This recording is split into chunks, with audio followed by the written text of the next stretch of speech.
In the vibrant 1960s, England became a nexus of cultural revolution, particularly for its youth.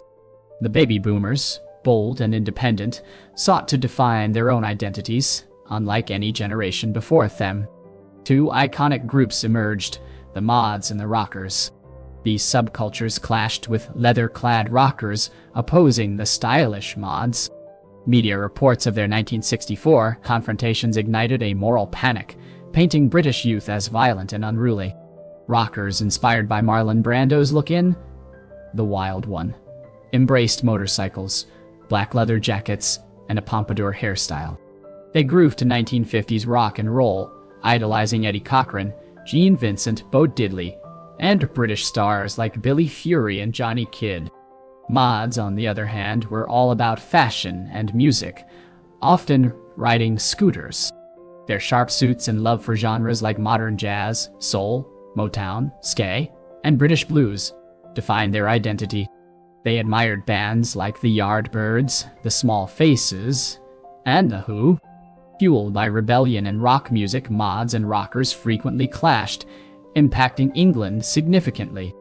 These altercations, though often minor, turned physical in bustling streets. In May 1964, BBC News reported the imprisonment of mods and rockers after riots in southern seaside towns like Margate, Brighton, and Clacton.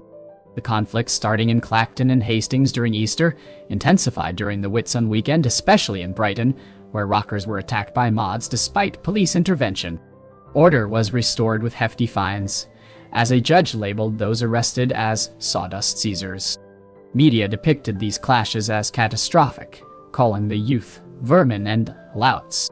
The Birmingham Post's editorial warned that mods and rockers could destabilize the nation, while police review suggested their disregard for law and order might spark widespread violence.